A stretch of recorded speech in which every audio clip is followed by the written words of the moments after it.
and their field functionaries for sourcing and processing loan applications of street vendors under the scheme. The launch event was held through a video conference in which, besides senior officials from the ministry, principal secretaries dealing with urban development, the department and other officials from the states and union territories participated. It's believed that the launch of the mobile app will give an impetus to the development, the implementation strategy of the scheme, and also besides promoting paperless digital accessing of microcredit facilities by street vendors. Earlier we had only this portal. We only had the web portal for administering the complete PM Swanidhi. Now we have this mobile application, and that is going to make things much more simpler. Just with a mobile phone, a smartphone, anybody can be admitted for the PM Swanidhi scheme. The flood and landslide situation remains grim in Assam and Bihar. Several rivers in both the states are in spate. Relief and rehabilitation work gathers momentum in the flood-affected districts of Assam and Bihar. Here's more. Flood fury continues unabated in several parts of the country. Several districts in Assam are in the grip of floods. In Bihar, the flood situation remains grim as several rivers are in spate. Several areas of Assam are in the grip of floods. Nearly 35,75,000 persons in Assam are reeling under the fury of floods. 28 districts of the state are affected by floods.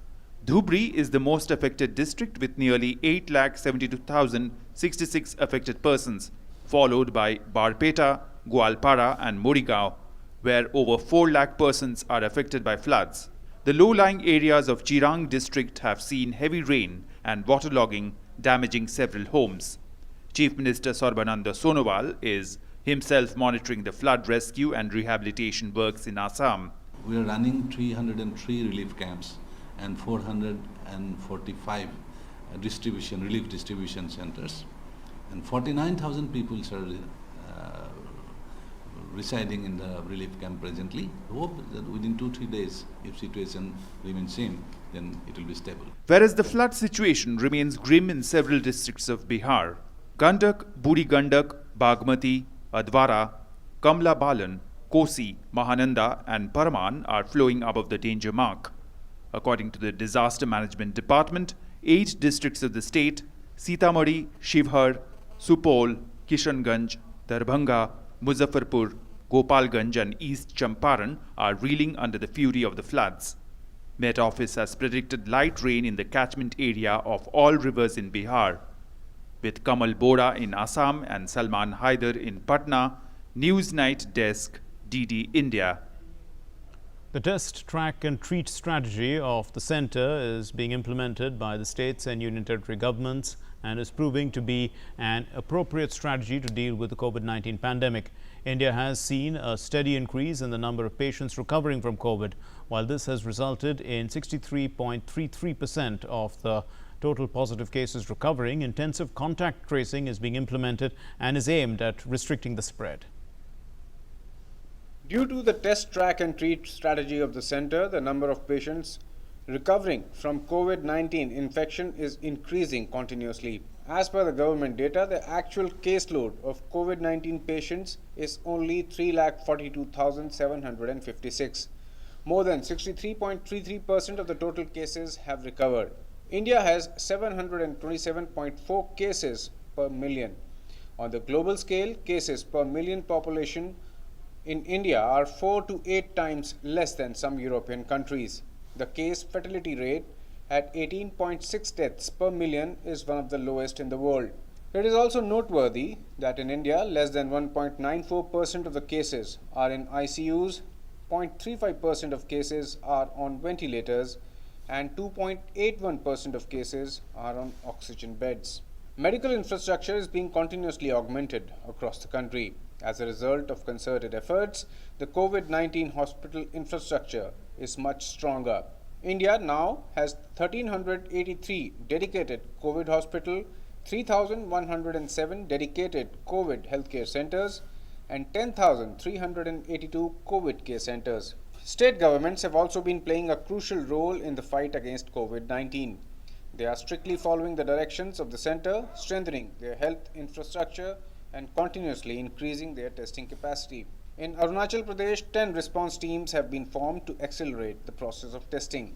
Capital Itanagar is under lockdown till 20th of July. In Odisha, the government has announced to enforce complete lockdown for 14 days in some parts.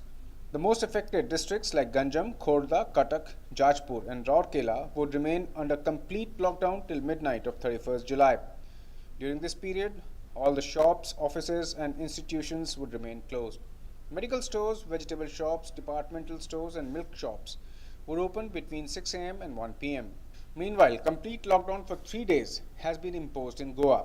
During this period, all the institutions would remain closed except essential services. Janta curfew is also in force in the state till 10th August from 8 pm to 6 am. In view of increasing COVID cases in Uttarakhand, complete lockdown has been announced on the weekends. However, lockdown won't be extended in Karnataka after 21st of July.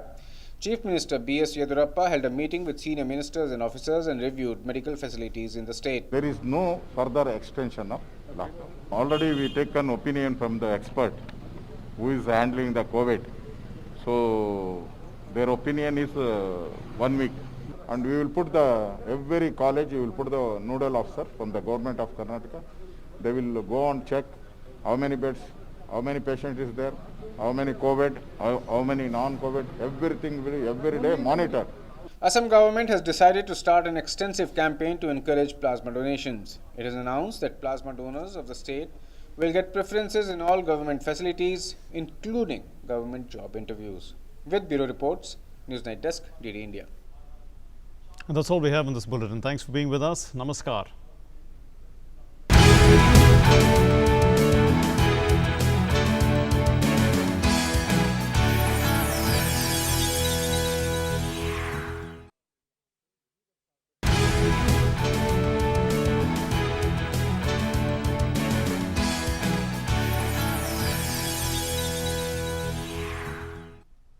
नमस्कार, news night में आप सबका स्वागत है। मैं हूं ममता चोपड़ा। शुरुआत करते हैं हेडलाइंस के साथ। संयुक्त राष्ट्र आर्थिक और सामाजिक परिषद में अपने संबोधन में पीएम मोदी ने संयुक्त राष्ट्र सुधारों पर दिया जोर। कहा, बहुपक्षवाद में समकालीन दुनिया की वास्तविकताएं प्रतिबिंबित होनी जरूरी। कोविड महामारी को विश्व संस्था का नए स्वरूप में पुनर्जन्म बताया। पर्यावरण संरक्षण के प्रति जताई भारत की अटूट प्रतिबद्धता।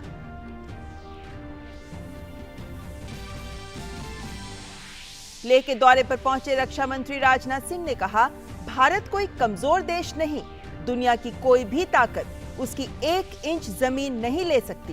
भारत के स्वाभिमान पर चोट पहुंचाने की कोशिश को बर्दाश्त नहीं करेगा देश, देंगे मुंहतोड़ जवाब। चीन के साथ बातचीत जारी, लेकिन कहां तक हल होगा इसकी गारंटी नहीं। विदेश मंत्री एस जयशंकर ने राहुल गांधी के आरोपों का दिया करारा जवाब। कहा, प्रमुख देशों के साथ हमारे रिश्ते हुए हैं मजबूत। अमेरिका, रूस, यूरोप और जापान के साथ नियमित शिखर सम्मेलनों के जरिए बढ़ा है अंतर्राष्ट्रीय स्तर पर हमारा कद। चीन के साथ राजनीतिक तौर पर हम कहीं ज्यादा बराबरी के साथ पेश आ रहे हैं। सीमा पर बुनियादी ढांचे का किया जा रहा है विकास। जम्मू कश्मीर में पाकिस्तान की नापाक हरकतें जारी। कुलगाम में 3 आतंकवादी ढेर, मारा गया जैश कमांडर वलीद।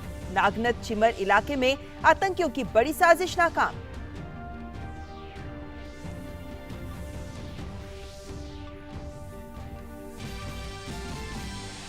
राजस्थान उच्च न्यायालय में कांग्रेस के असंतुष्ट विधायकों की याचिका पर सुनवाई स्थगित।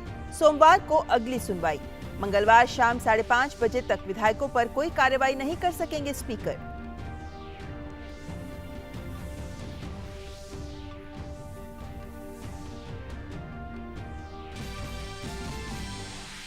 स्ट्रीट वेंडर्स के लिए माइक्रो क्रेडिट सुविधा उनके घर तक पहुंचाने के लिए जारी हुआ पीएम स्वनिधि का mobile app. Working capital loan के लिए अब तक 1,54,000 से ज्यादा स्ट्रीट वेंडरों ने किया आवेदन। 48,000 से ज्यादा को पहले ही मिल चुकी है स्वीकृति।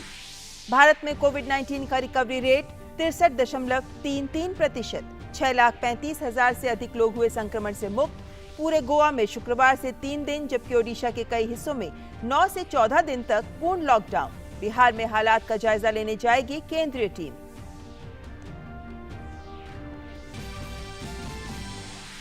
और बिहार और असम में बाढ़ की स्थिति अब भी गंभीर। असम में अब तक बाढ़ और भूस्खलन से 102 लोगों की मौत। बिहार में कई नदियां खतरे के निशान से ऊपर। 8 जिलों की करीब 3 लाख की आबादी बाढ़ से प्रभावित। महाराष्ट्र के कई इलाकों में बारिश।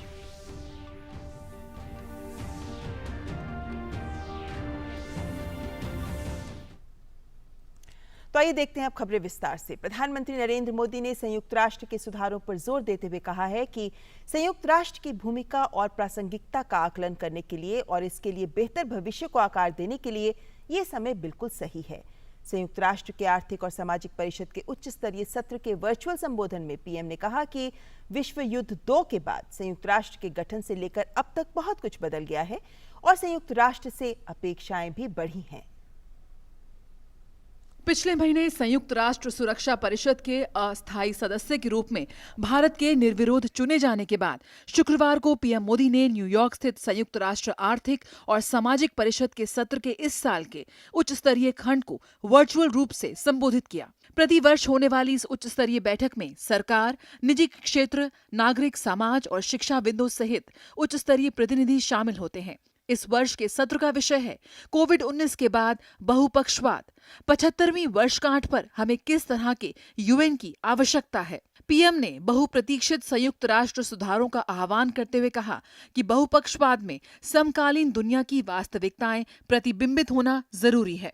India firmly believes that the path to achieve sustainable peace and prosperity is through multilateralism. As children of planet Earth, we must join hands to address our common challenges and achieve our common goals. However, multilateralism needs to represent the reality of the contemporary world.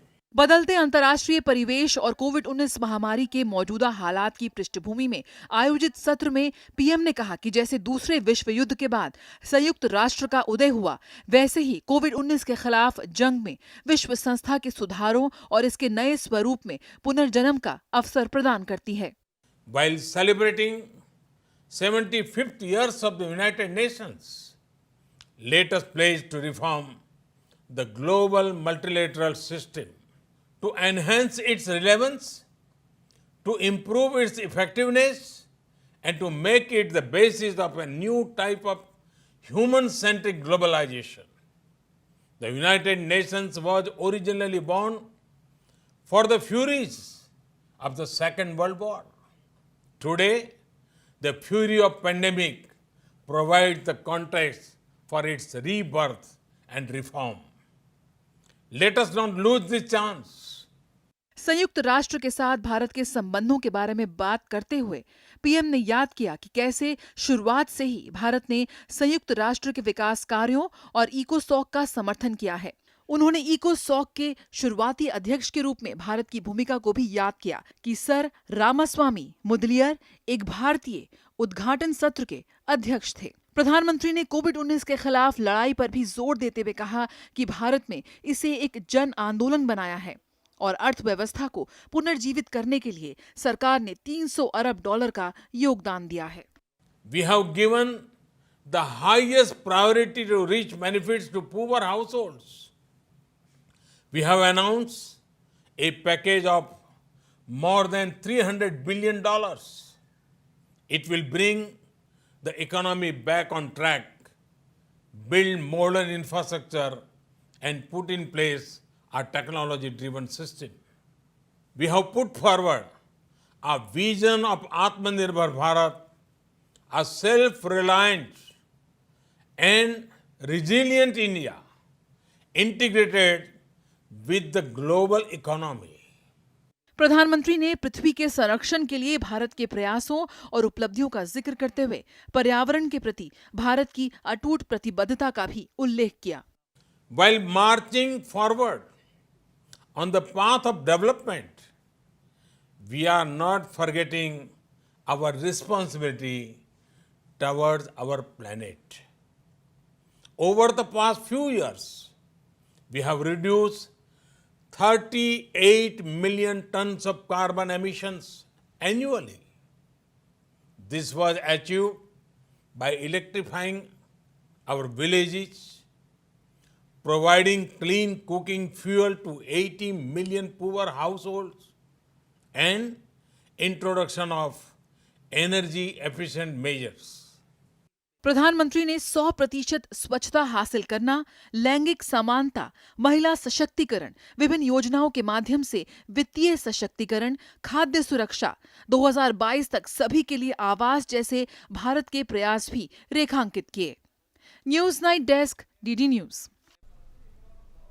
रक्षा मंत्री राजनाथ सिंह एक दिन के दौरे पर लद्दाख पहुंचे। राजनाथ सिंह ने लद्दाख पहुंचकर सीमावर्ती इलाकों का दौरा किया और जवानों और अधिकारियों से मुलाकात की और सुरक्षा हालात का भी जायजा लिया।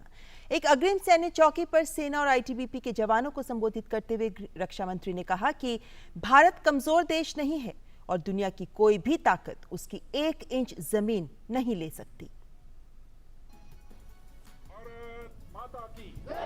भारत माता की जय, भारत माता की जय, भारत माता की जय। पूर्वी लद्दाख में सीमा पर चीन के साथ जारी तनाव के बीच रक्षा मंत्री राजनाथ सिंह जब एक दिन के दौरे पर लद्दाख पहुंचे तो उन्होंने जवानों के साथ काफी वक्त बिताया। सेना के अधिकारियों के साथ रक्षा मंत्री खुद एक राइफल से निशाना लगाते दिखे। राजनाथ सिंह ने पैंगोंग झील के तट पर स्थित लद्दाख के एक अग्रिम सैन्य चौकी पर सेना और आईटीबीपी के जवानों को संबोधित किया।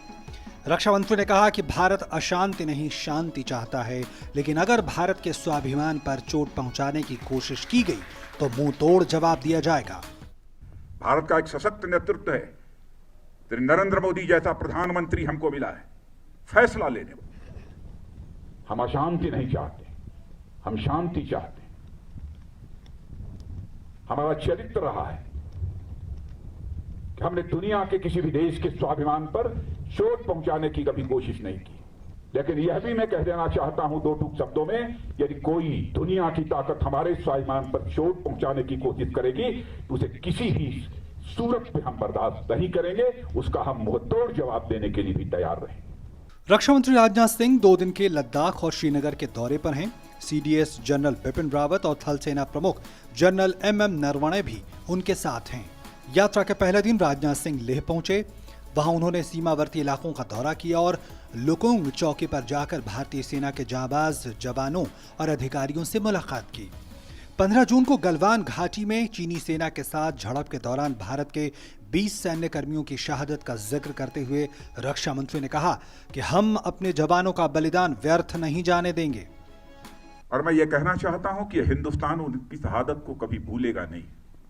हमारे प्रधानमंत्री जी ने भी आकर 2 टूक शब्दों ने कहा है कि उनकी वह शहादत, उनका वह बलिदान किसी भी सूरत में व्यर्थ नहीं जाएगा। मैं कह सकता हूं कि आप लोगों ने केवल भारत की सीमा की सुरक्षा नहीं की है, बल्कि भारत के 130 करोड़ भारतवासियों के सम्मान की आपने सुरक्षा की है। रक्षा मंत्री ने कहा कि भारत कोई कमजोर देश नहीं है और दुनिया की कोई भी ताकत उसकी 1 इंच जमीन भी नहीं ले सकती। राजनाथ सिंह ने कहा कि पूर्वी लद्दाख में गतिरोध को हल करने के लिए बातचीत चल रही है, लेकिन कहां तक हल होगा इसकी गारंटी नहीं दे सकता। इस समय सीमा के विवाद को सुलझाने के लिए बातचीत का दौर चल रहा है। जो कुछ अब तक की प्रगति हुई है बातचीत की, मामला हल होना चाहिए, लेकिन कहां तक हल होगा अभी इस संबंध में मैं कोई गारंटी नहीं दे सकता हूं। लेकिन मैं इतना यकीन दिलाना चाहता हूं कि भारत की 1 इंच जमीन को भी दुनिया की कोई ताकत छू नहीं सकती है, उस पर कब्जा नहीं कर सकती। लद्दाख दौरे में रक्षा मंत्री ने ऊंचाई वाले एक अग्रिम अड्डे पर सैन्य अभ्यास देखा, जिसमें लड़ाकू हेलीकॉप्टरों, टैंकों के साथ कमांडो भी शामिल हुए। सैन्य अभ्यास में थल सेना और वायुसेना ने क्षेत्र की तैयारियों का प्रदर्शन किया। सैन्य अभ्यास में बड़ी संख्या में कमांडो, टैंक, बीएमपी युद्धक वाहनों, अपाचे, रुद्र और MI-17 V5 हेलीकॉप्टरों ने भाग लिया। जवानों ने रक्षा मंत्री राजनाथ सिंह की मौजूदगी में पैरा ड्रॉपिंग और अन्य करतबों का प्रदर्शन किया। करीब 5 घंटे की यात्रा के बाद राजनाथ सिंह श्रीनगर पहुंचे, जहां वो अलग अलग बैठकों में सुरक्षा स्थिति के बारे में जानकारी ले रही हैं। रक्षा मंत्री दौरे में अमरनाथ यात्रा की तैयारियों की भी समीक्षा कर रही हैं। शनिवार को भी उनका कई कार्यक्रम है, जहां वो सुरक्षा से जुड़े कई कार्यक्रमों में हिस्सा लेंगे। लेह से रमेश चंद्रा और श्रीनगर से सलमान काजी के साथ news night desk, DD news. केंद्र सरकार की विदेश नीति पर कांग्रेस नेता राहुल गांधी द्वारा उठाए गए सवालों का विदेश मंत्री एस जयशंकर ने करारा जवाब दिया। विदेश मंत्री ने राहुल गांधी के वीडियो को रीट्वीट करते हुए कहा, राहुल गांधी ने विदेश नीति पर कुछ सवाल उठाए हैं जिनके जवाब यहां हैं। हमारी प्रमुख भागीदारी मजबूत है। अमेरिका, रूस, यूरोप और जापान के साथ नियमित रूप से अनौपचारिक बैठकें हुई हैं। भारत ने चीन के साथ राजनीतिक रूप से भी संवाद जारी रखा। विश्लेषकों से पूछ लें। अपने अगले ट्वीट में विदेश मंत्री ने लिखा, हम अपने मन की बात अब ज्यादा खुलकर रखते हैं। सीपैक, बीआरआई, दक्षिण चीन सागर, संयुक्त राष्ट्र से घोषित आतंकवादियों पर ये सब उदाहरण हैं, मीडिया से पूछें। और एक अन्य ट्वीट में एस जयशंकर ने लिखा, सीमा पर इंफ्रास्ट्रक्चर की पुरानी समस्या को दूर किया। 2008 से 14 के साथ 2014 से 20 की तुलना करें। बजट में 280% तक की बढ़ोतरी की। 32% सड़क निर्माण, 99% पुल और 6 गुना सुरंगों का निर्माण किया। हमारे जवानों से पूछें। साथ ही अपने अगले ट्वीट में एस जयशंकर ने कहा कि हमारे पड़ोसियों के बारे में कुछ तथ्य। श्रीलंका और चीन के बीच हम्बनटोटा बंदरगाह समझौता 2008 में संपन्न हुआ था। मालदीव के साथ संबंध कमजोर हो गए थे। 2012 में राष्ट्रपति नशीद के शीर्ष पर काबिज होने के बाद अब संबंधों में बदलाव है।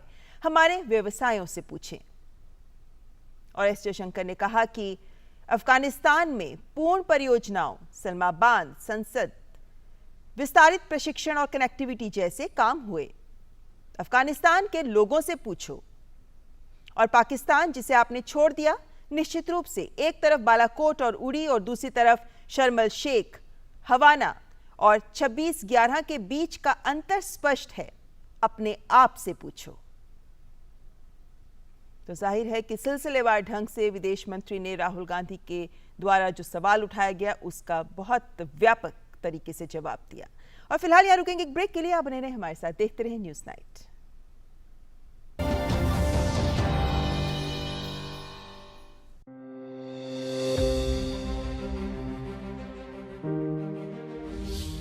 हिंदुस्तान एक ऐसा मुल्क है, अनेक प्रकार के लोग रहते हैं, बहुत से अलग अलग मजहब है, अलग अलग जाति है और अलग अलग हमारा पोशाक है, अलग अलग हमारी जबान है। ऐसा कोई मुल्क दुनिया में नहीं है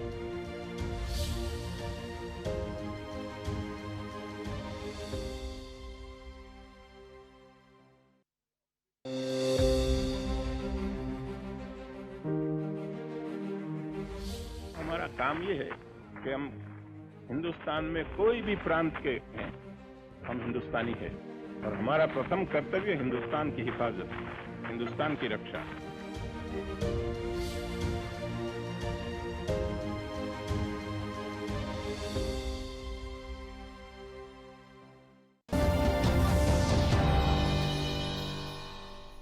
और ब्रेक के बाद खबर राजस्थान से, जहां सियासी घमासान के बीच सचिन पायलट और कांग्रेस के बागी विधायकों को आज अदालत से मंगलवार शाम 5:30 बजे तक राहत मिली। स्पीकर मंगलवार शाम 5:30 बजे तक विधायकों पर कोई कार्रवाई नहीं कर सकेंगे। राजस्थान उच्च न्यायालय में कांग्रेस के इन असंतुष्ट विधायकों की याचिका पर सुनवाई स्थगित हो गई। अब सोमवार को अगली सुनवाई होगी।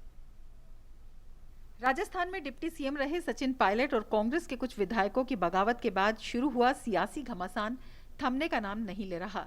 सियासी मैदान में जारी संग्राम के बीच अब ये लड़ाई अदालत में भी लड़ी जा रही है। कांग्रेस के असंतुष्ट विधायकों को अयोग्य ठहराने के बारे में विधानसभा अध्यक्ष के नोटिस को चुनौती देने वाली विधायकों की याचिका पर शुक्रवार को राजस्थान उच्च न्यायालय की खंडपीठ ने सुनवाई शुरू की। मुख्य न्यायाधीश इंद्रजीत मोहंती और न्यायाधीश प्रकाश गुप्ता की डिवीजन बेंच ने ये याचिका सुनी। पायलट ग्रुप की ओर से वरिष्ठ वकील हरीश साल्वे और मुकुल रोहतगी ने विधानसभा अध्यक्ष की ओर से जारी नोटिस की वैधानिकता पर अपना पक्ष रखा, तो स्पीकर की ओर से वरिष्ठ वकील अभिषेक मनु सिंघवी ने नोटिस की वैधानिकता पर अपने जवाब पेश किए। सोमवार को भी इस पर सुनवाई जारी रहेगी। फिलहाल अदालत ने असंतुष्ट विधायकों को भेजे गए नोटिसों पर अध्यक्ष की कार्रवाई मंगलवार शाम तक के लिए टाल दी है। यानी विधानसभा अध्यक्ष सीपी जोशी मंगलवार शाम 5:30 तक विधायकों पर कोई कार्रवाई नहीं कर सकेंगे। जो आज 5 बजे की सुनवाई है उसको ट्यूसडे को 5:30 बजे तक के लिए डेफर किया जाता है। मंगलवार 5:30 बजे पहले तक कोई कार्रवाई नहीं होगी। सचिन पायलट और कांग्रेस के 18 अन्य विधायकों ने ये याचिका दाखिल की है। याचिका में विधानसभा अध्यक्ष की ओर से जारी नोटिस को चुनौती दी गई है। स्पीकर सीपी जोशी ने इस नोटिस में विधायकों को राज्य विधानसभा से अयोग्य ठहराए जाने की कांग्रेस की मांग पर शुक्रवार तक जवाब देने के लिए कहा था। विधानसभा अध्यक्ष को भेजी गई शिकायत में कांग्रेस ने कहा था कि विधायकों ने कांग्रेस विधायक दल की सोमवार और मंगलवार को हुई 2 बैठकों में भाग लेने के लिए जारी पार्टी के व्हिप का उल्लंघन किया है। कांग्रेस का कहना है कि पायलट और अन्य बागी विधायकों के खिलाफ संविधान की 10वीं अनुसूची के पैराग्राफ 2(1)(a) के अनुसार कार्रवाई होनी चाहिए।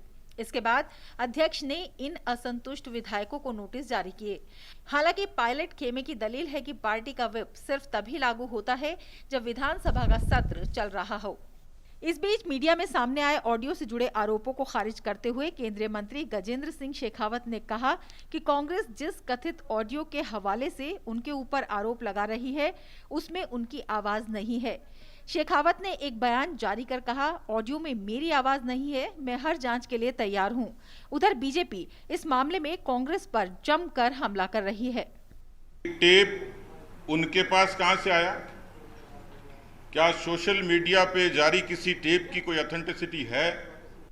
गजेंद्र सिंह जी ने खुद ने कहा है इस ऑडियो टेप की दुनिया की कोई एजेंसी जांच कर ले वो तैयार है। इसका मतलब साफ है कि कांग्रेस पार्टी मुखिया और ये पूरी सरकार भारतीय जनता पार्टी की मानहानि करने के लिए इस तरीके के उपक्रम रचती है।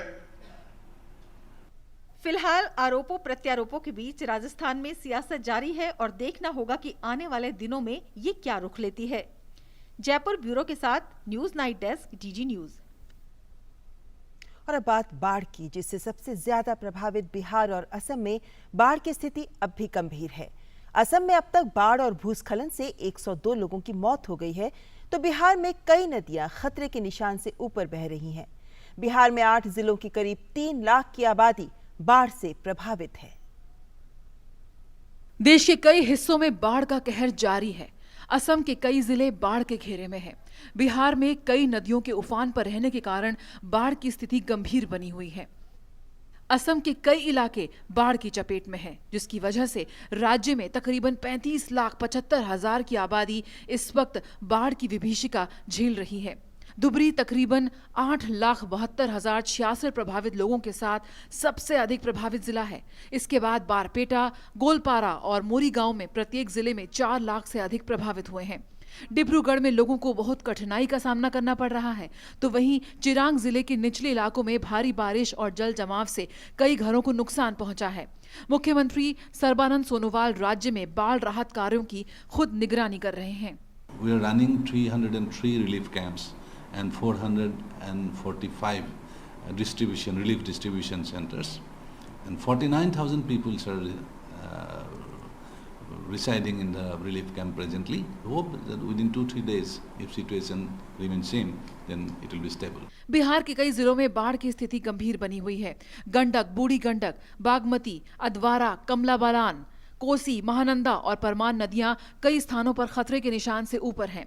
आपदा प्रबंधन विभाग के अनुसार राज्य के 8 जिले सीतामढ़ी, शिवहर, सुपौल, किशनगंज, दरभंगा, मुजफ्फरपुर, गोपालगंज और पूर्वी चंपारण बाढ़ की विभीषिका झेल रहे हैं। मौसम विभाग ने बिहार के सभी नदियों के जलग्रहण क्षेत्रों में हल्की वर्षा होने की संभावना जताई है। असम से कमल बोहरा और पटना से सलमान हैदर के साथ news night desk, DD news. Covid के खिलाफ जंग में लगातार मजबूती आ रही है। कोरोना से स्वस्थ होने वालों का आंकड़ा संक्रमितों से ज्यादा है और मृत्यु दर भी लगातार कम हो रही है। देश में केवल 3,42,000 सक्रिय मामले हैं, लेकिन 6,35,000 लोग स्वस्थ हो चुके हैं। केंद्र राज्यों को भी इस दिशा में पूरा सहयोग कर रहा है। बिहार में केंद्र की टीम स्थिति की समीक्षा के लिए जाएगी। केंद्र के गंभीर और तेज प्रयासों की वजह से कोविड संक्रमण से ठीक होने वालों की संख्या लगातार बढ़ रही है। सरकार के मुताबिक देश भर में कोविड-19 के मरीजों की वास्तविक संख्या केवल 3,42,756 है। 63.33% से अधिक लोग उपचार के बाद स्वस्थ हो चुके हैं। वैश्विक स्तर पर अगर देखें तो भारत में प्रति 10 लाख की जनसंख्या पर कोविड संक्रमण के मामले कुछ यूरोपीय देशों की तुलना में चौथाई से 8वें हिस्से तक कम है। 1.35 अरब लोगों के साथ दुनिया के दूसरे सबसे अधिक आबादी वाले देश भारत में प्रति 10 लाख की आबादी पर कोविड संक्रमण के 727.4 मामले हैं। देश में प्रति 10 लाख की आबादी पर 18.6 मौतों के साथ मृत्यु दर भी दुनिया में सबसे कम मृत्यु दर में से एक है। आईसीयू में 1.94% से कम मरीज, वेंटिलेटर पर 0.35% मरीज और ऑक्सीजन बेड पर 2.81% मरीज रखे गए हैं। अस्पतालों में भर्ती मरीजों को गुणवत्तापूर्ण उपचार सुनिश्चित करने के लिए देश भर में चिकित्सा के बुनियादी ढांचे को लगातार मजबूत किया जा रहा है। आज देश में 1383 समर्पित कोविड अस्पताल, 3107 समर्पित कोविड स्वास्थ्य देखभाल केंद्र और 10,382 कोविड देखभाल केंद्र हैं। उधर राज्यों की बात करें तो लगातार केंद्र के सहयोग से तमाम निर्देश कड़ाई से लागू करने के साथ साथ स्वास्थ्य के ढांचे के साथ टेस्टिंग को भी लगातार बढ़ाया जा रहा है। अरुणाचल प्रदेश में टेस्टिंग को तेज करने के लिए 10 रैपिड रिस्पांस टीम बनाई गई है। राजधानी ईटानगर में लॉकडाउन 20 जुलाई की सुबह तक जारी है। वहीं ओडिशा सरकार ने राज्य के कुछ हिस्सों में 14 दिनों के पूर्ण लॉकडाउन की घोषणा की है। संक्रमण से सबसे ज्यादा प्रभावित खोर्धा, कटक, जाजपुर जिलों में राउरकेला नगर निगम क्षेत्र में 31 जुलाई की मध्य रात्रि तक पूर्ण लॉकडाउन लागू रहेगा। इस दौरान सभी दुकानें, दफ्तर और संस्थान बंद रहेंगे और लोगों के आने जाने पर प्रतिबंध रहेगा। लॉकडाउन के दौरान दवा, सब्जी, किराने का सामान और दूध बेचने वाली दुकानें सुबह 6 से 1 बजे के बीच खुली रहेंगी। गोवा में 3 दिन का पूर्ण लॉकडाउन लागू हो गया है। इस दौरान आवश्यक सेवाओं को छोड़कर तकरीबन सभी प्रतिष्ठान बंद रहेंगे। गोवा में 10 अगस्त तक रात 8 बजे से सुबह 6 बजे तक जनता कर्फ्यू भी जारी है। उत्तराखंड में कोरोना वायरस संक्रमण के बढ़ रहे मामलों को देखते हुए प्रदेश में सप्ताहांत में शनिवार और रविवार को पूर्ण लॉकडाउन का ऐलान किया गया है। उधर कर्नाटक में 21 जुलाई को खत्म हो रहे लॉकडाउन को आगे नहीं बढ़ाया जाएगा। मुख्यमंत्री बीएस येदियुरप्पा ने चिकित्सा सुविधाओं का जायजा लिया और वरिष्ठ मंत्रियों और अधिकारियों के साथ एक बैठक भी की, जिसमें स्वास्थ्य सुविधाओं की समीक्षा की गई। There is no further extension of lockdown. Already we take an opinion from the expert who is handling the COVID. So their opinion is 1 week. And we will put every college, we will put the nodal officer from the government of Karnataka. They will go and check how many beds, how many patients is there, how many COVID, how many non-COVID, everything will every day monitor. इस बीच कोविड-19 के इलाज में plasma therapy के महत्व को देखते हुए असम के स्वास्थ्य विभाग ने स्थानीय और राष्ट्रीय स्तर पर प्लाज्मा डोनेशन के लिए प्रोत्साहन देने का फैसला किया है। असम देश में प्लाज्मा बैंक स्थापित करने वाले राज्यों में अग्रणी रहा है और वो सबसे ज्यादा प्लाज्मा संग्रहण की योजना बना रहा है। इसके लिए स्वास्थ्य विभाग ने प्लाज्मा डोनर्स के लिए कुछ प्रोत्साहन की भी घोषणा की है। ब्यूरो रिपोर्ट्स के साथ news night desk, DD news. आवास एवं शहरी कार्य मंत्रालय ने PM street vendor Atmanirbhar Nidhi यानी पीएम स्वनिधि मोबाइल एप्लीकेशन जारी किया है। इसके जरिए स्ट्रीट वेंडरों के लिए माइक्रो क्रेडिट सुविधा उनके घर तक पहुंचाई जाएगी। ये ऐप डिजिटल प्रौद्योगिकी के उपयोग को बढ़ावा देने की दिशा में एक महत्वपूर्ण कदम है। Earlier we had only this portal. We only had the web portal for administering the complete PM Swanidhi. Now we have this mobile application, and that is going to make things much more simpler. Just with a mobile phone, a smartphone, anybody can be admitted for the PM Swanidhi scheme. सरकार ने आत्मनिर्भर Bharat app innovation challenge के तहत प्रविष्टियां देने की समय सीमा बढ़ाकर 26 जुलाई कर दी है। देश भर में स्टार्टअप और तकनीकी उद्यमियों की तरफ से इसमें बढ़ चढ़कर रुचि दिखाए जाने के बाद समय सीमा बढ़ाई गई है। प्रधानमंत्री नरेंद्र मोदी ने विदेशी ऐप पर निर्भरता कम करने के लिए 4 जुलाई को इस प्रतियोगिता की शुरुआत की थी। अब तक इसके तहत भारतीय इकाइयों से विभिन्न श्रेणियों में 2353 प्रविष्टियां आ चुकी हैं। आइए अब देखते हैं देश से जुड़ी कुछ और बड़ी खबरें। जम्मू कश्मीर के कुलगाम इलाके में आतंकियों और सुरक्षा बलों के बीच मुठभेड़ में सुरक्षा बलों ने 3 आतंकियों को मार गिराया है। आईजी कश्मीर विजय कुमार ने कहा कि कुलगाम में मारे गए 3 आतंकवादियों में अभी 2 की पहचान नहीं हुई है। मार गिराए गए जैश-ए-मोहम्मद का कमांडर वलिद आईईडी एक्सपर्ट था और पिछले 1.5 साल से सक्रिय था। उत्तर प्रदेश पुलिस ने विकास दुबे और उसके साथियों की मौत के मामले में सुप्रीम कोर्ट के सामने अपना विस्तृत जवाब दाखिल किया। अपने जवाब में पुलिस ने कहा कि मुठभेड़ सही थी और उसे फर्जी नहीं कहा जा सकता। पालघर लिंचिंग मामले में सुप्रीम कोर्ट ने नई याचिका पर सुनवाई से इनकार कर दिया है। सुप्रीम कोर्ट ने कहा कि वह पहले की एक याचिका पर संज्ञान ले चुका है। ऐसे में एक के बाद एक याचिकाओं को बढ़ाकर सुनवाई